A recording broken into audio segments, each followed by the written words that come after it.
Miras a Mel Brooks y ves la historia de la comedia. Ves a un hombre de 98 años, un hombre que ha sobrevivido a su esposa, a sus mejores amigos y a casi toda su generación. Se supone que es el hombre que hace reír al mundo, el hombre que pasó cada una de sus noches con Carl Reiner cenando en bandejas y viendo Jeopardy hasta el final. Pero cuando las cámaras lo encontraron ayer, afuera de esa casa tranquila y apartada donde ha pasado los últimos años en una semijubilación, no había risas. No hubo ningún chiste para romper la tensión. Solo había un hombre que parecía cargar sobre los hombros el peso de todo un siglo que por fin se le había venido encima. Durante días, el mundo ha girado en torno a los titulares sobre Rob Reiner, la brutalidad del crimen, el arresto de su hijo Nick, el impacto absoluto de una dinastía de Hollywood derrumbándose en una sola noche de violencia. Pero mientras los presentadores de noticias hablaban de fechas judiciales e informes policiales, Mel Brooks permanecía en silencio. Y ese silencio era más fuerte que cualquier otra cosa, porque todo el mundo en esta ciudad sabe que Mel no era solo el mejor amigo del padre de Rob, era el segundo padre de Rob, era el tío Mel. Era el hombre que le cambió los pañales a Rob, el hombre que lo guió cuando pasó de ser un actor cómico a convertirse en uno de los directores más respetados del mundo. Así que cuando Mel finalmente invitó a un único periodista de confianza a su sala de estar, sin cámaras, solo una grabadora, y empezó a hablar, no fue un comunicado de prensa, fue una confesión. Y lo que dijo cambia todo lo que creíamos saber sobre lo que ocurrió dentro de esa casa en Brentwood. Mel no empezó hablando del asesinato. Empezó hablando de la culpa. Estaba sentado en su sillón, con las manos temblándole ligeramente, no por la edad, sino por una rabia que llevaba años reprimiendo. Dijo que la gente está llamando a esto una tragedia, un estallido repentino de enfermedad mental, un accidente horrible. Mel levantó la vista, con los ojos agudos y húmedos, y dijo, esto no fue un accidente, y no fue repentino. Observamos este choque en cámara lenta durante 10 años y dejamos que sucediera porque queríamos demasiado a Rob como para decirle que estaba equivocado. Esta es la parte que duele escuchar. Mel Brooks, un hombre conocido por su bondad, admitió que el círculo íntimo, las personas que realmente amaban a Rob y a Michelle, sabían que Nick Reiner era una bomba de tiempo. Pero el cuadro que pinta Mel no es el de un monstruo que nació de la noche a la mañana. Es el retrato de unos padres cuyo amor se convirtió en el arma misma que los destruyó. Mel relató una tarde en particular, hace unos 6 meses. Era domingo. Rob había ido a casa de Mel, igual que su padre Carl solía hacerlo. Pero Rob no estaba comiendo. Estaba caminando de un lado a otro. Mel describió a Rob como un hombre que se sentía perseguido en su propia casa. Le contó que Nick había regresado a la propiedad de Brentwood después de otro intento fallido de rehabilitación. Pero esta vez era diferente. El chico, aunque ya era un hombre de más de 30 años, seguían llamándolo el chico, no solo había vuelto a consumir. Estaba delirando, estaba agresivo. Rob le dijo a Mel que había empezado a cerrar con llave la puerta de su dormitorio por la noche. Piénsalo, Rob Reiner, un hombre que construyó toda su vida, toda su imagen pública, sobre los ideales de la comunicación, la familia y la apertura, se estaba encerrando para protegerse de su propio hijo. Cuando Mel le preguntó por qué no había llamado a la policía entonces, por qué no había solicitado una orden de alejamiento, Rob dio una respuesta que ahora sigue resonando en el aire de la sala de Mel. Dijo, le prometí a Michelle que no me rendiría con él. Si lo echo, muere en la calle. Si lo mantengo aquí, quizá pueda salvarlo. Mel golpeó el apoyabrazos al contar esto. Dijo que le gritó a Rob. Le dijo que no estaba salvando a su hijo, que estaba dando refugio a un peligro. Pero Rob era terco. Tenía esa terquedad de los Reiner que lo convirtió en un gran director. Esa clase de terquedad que te hace buscar la toma perfecta una y otra vez. Pero aplicada a un adicto volátil, esa terquedad fue mortal. La parte más impactante de la revelación de Mel no es solo la violencia, sino el abuso financiero que la precedió. Todos vemos el patrimonio, las películas, el imperio de Castle Rock. Asumimos que el dinero resuelve los problemas. Mel reveló que, en los últimos 2 años, la situación había drenado emocionalmente a Rob y a Michelle y empezaba a afectarlos financieramente. No porque estuvieran arruinados, sino porque la extorsión era implacable. Nick no solo pedía dinero, lo exigía como retribución por agravios que él percibía de su infancia. Mel habló de las reparaciones que Nick exigía, retorciendo los valores liberales y abiertos de la familia en su contra, afirmando que su trauma requería millones de dólares en compensación. Es una táctica de manipulación aterradoramente lúcida. Mel dijo que Rob acudía a él con lágrimas en los ojos, mostrándole mensajes de texto viles, llenos de odio, culpándolo de todo, desde la adicción de Nick hasta sus fracasos profesionales. Y aún así, al día siguiente, Rob le compraba un coche, Rob pagaba un apartamento, Rob financiaba un proyecto.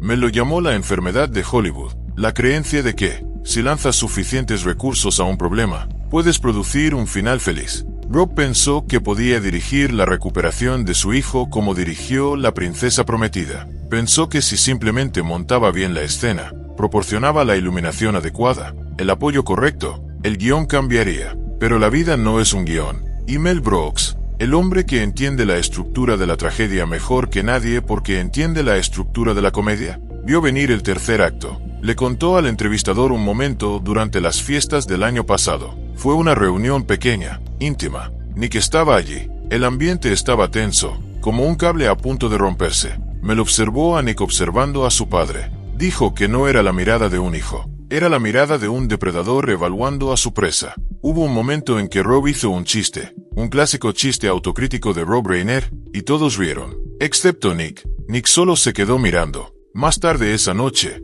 Mel apartó a Rob. Esta es la conversación que ha mantenido a Mel despierto cada noche desde que estalló la noticia. Mel agarró a Rob por los hombros, lo enfatizó físicamente al contar la historia, imitando el gesto, y dijo, Robbie, tienes que sacarlo de aquí. No te mira con amor, te mira con posesión. Y Rob, dulce y brillante Rob, se apartó. Él estaba ofendido. Le dijo a Mel, suenas como los críticos. No lo conoces como yo. Él está en dolor. Mel se quebró en ese momento de la entrevista. Lloró por el niño que vio crecer, el niño que solía sentarse en el suelo jugando con Carl Reiner, el niño que se convirtió en un hombre que no podía distinguir entre amor y habilitar comportamientos destructivos. Mel siente que fracasó, siente que, porque ahora es el patriarca, el último que queda de esa gran generación de comediantes judíos, era su responsabilidad proteger el legado, y fracasó porque no llamó a la policía él mismo. Pero el detalle más impactante que Mel reveló no era sobre el pasado, era sobre la noche del asesinato. La línea de tiempo que la policía ha publicado es clínica,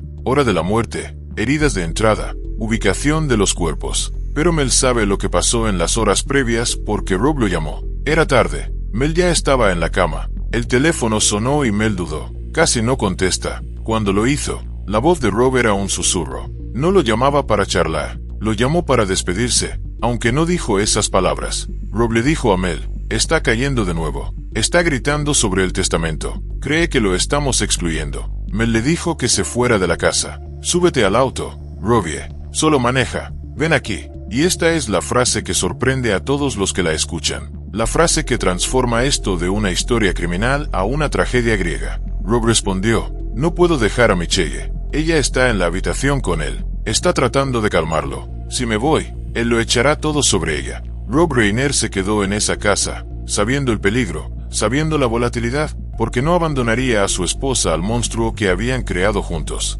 Regresó a la habitación para protegerla. Esa fue la última vez que Mel Brooks escuchó su voz. Los medios pintan a Nick como una fuerza puramente caótica, pero Mel insiste en que necesitamos entender el resentimiento. Habló de la sombra de Carl Reiner, la sombra de Rob Reiner. Ser la tercera generación en una dinastía donde las dos primeras son leyendas es un peso aplastante si no tienes la fuerza para llevarlo. Mel dijo que Nick tenía talento, tenía voz, pero quería los aplausos en el trabajo. Y cuando la industria no se inclinó ante él, culpó a la sombra. Culpa a Rob por ser demasiado grande. Se convenció a sí mismo de que el éxito de Rob era el ladrón de su propia alegría. Es una ruptura psicológica que Mel ha visto antes en esta ciudad, pero nunca tan violenta. La comparó con una podredumbre. No se ve en la superficie. La casa en Brentwood se veía perfecta. Los jardines estaban cuidados. Las decoraciones de Navidad probablemente ya estaban puestas o siendo preparadas.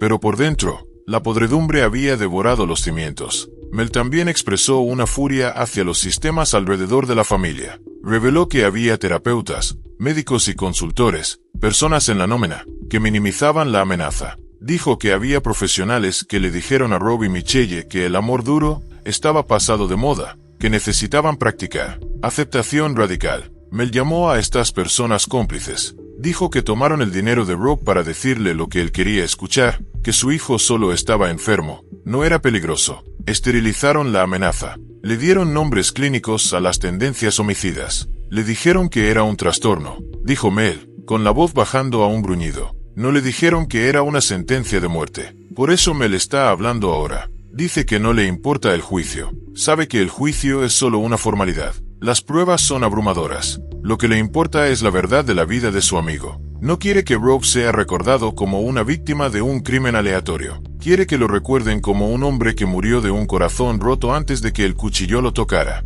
Quiere que el mundo sepa que Rob se sacrificó, literalmente, tratando de ser el padre que pensaba que su hijo necesitaba. La narrativa de Mel nos desafía. Nos obliga a ver los límites del amor parental. Siempre decimos, moriría por mis hijos. Rob Reiner puso a prueba ese límite. Y la tragedia, según Mel, es que su muerte no salvó a su hijo. Solo selló el destino de su hijo. Hacia el final de la conversación, Mel se quedó en silencio. Miró alrededor de su habitación, llena de recuerdos de Blazing Saddles, jóvenes Frankenstein, y fotos de su difunta esposa Anne Bancroft. Parecía un hombre varado en una isla de recuerdos. Dijo que la parte más difícil ya no es la ira, es el silencio. El teléfono no suena. Ya no hay cenas de los domingos. El vínculo con Carl se ha ido. Soy el último, susurró, y tengo que vivir con el hecho de que lo vi venir. Habló sobre los arreglos de funeral, que se mantienen en privado. Dijo que planea hablar allí, y no contará chistes. Planea decir la verdad que le contó al periodista.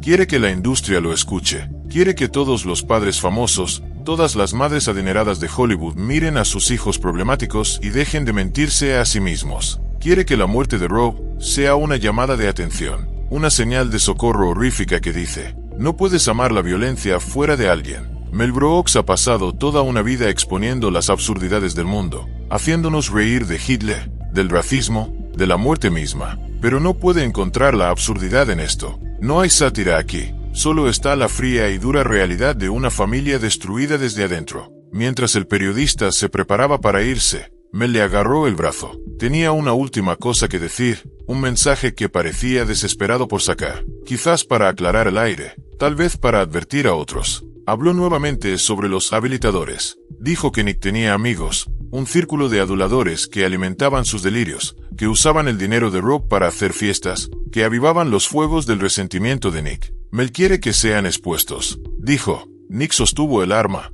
pero mucha gente afiló la hoja. Este es el Mel Brooks que nunca hemos visto. Este no es el showman. Este es el testigo. Y su testimonio es devastador. Despoja el glamour del legado de Reiner y revela el costo humano crudo y sangrante que se encuentra debajo. Nos recuerda que detrás de las puertas de Brentwood, detrás de los premios y los elogios, estas son solo personas. Personas que cometen errores. Personas que aman ciegamente. Personas que sangran. Cuando escuches sobre el juicio en enero, cuando veas a Nick Reiner sentado en ese overol naranja, no solo veas un titular. Recuerda a Mel Brooks sentado en su silla, a los 98 años, llorando por el niño pequeño que solía hacer rebotar sobre su rodilla, y el mejor amigo que no pudo salvar. Recuerda que la verdad rara vez es tan simple como un informe policial. La verdad es una historia de pequeñas decisiones, de advertencias ignoradas, de puertas dejadas sin cerrar porque no pudiste soportar cerrarlas sobre tu propia sangre. El silencio de Mel está roto, y el eco de eso va a durar mucho tiempo.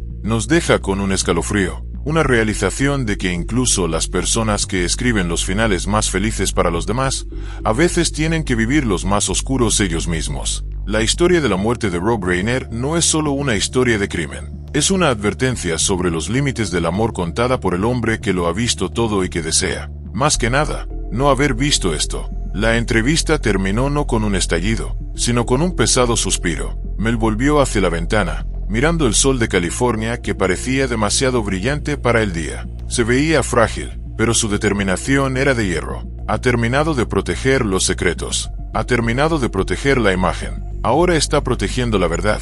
Y la verdad, como la cuenta Mel Brooks, es que Rob Reiner no solo murió. Fue consumido por la misma vida que tanto trató de nutrir. Y eso es una tragedia que ni el tiempo ni la risa podrán arreglar jamás. Ahora nos toca procesarlo. Mirar a nuestras propias familias, nuestros propios secretos. Mel Brooks ha hecho lo más difícil que un amigo puede hacer. Ha contado la verdad sin adornos, fea, sobre un hombre hermoso. Y por eso, deberíamos estar escuchando. Porque si Mel Brooks, al final de su vida, siente la necesidad de proyectar esta advertencia, seríamos tontos al ignorarla. La pérdida de Rob Reiner es una herida en el corazón de Hollywood, pero la lección de su muerte, tal como la transmite su amigo más viejo, podría ser lo único que pueda evitar que vuelva a suceder. La investigación sigue en curso, y el juicio está programado. Pero el veredicto, a los ojos de Mel Brooks, ya ha sido entregado. El sistema falló, los médicos fallaron, y el amor, ese amor inmenso y hermoso, el amor Rainier, falló. Es una conclusión dura,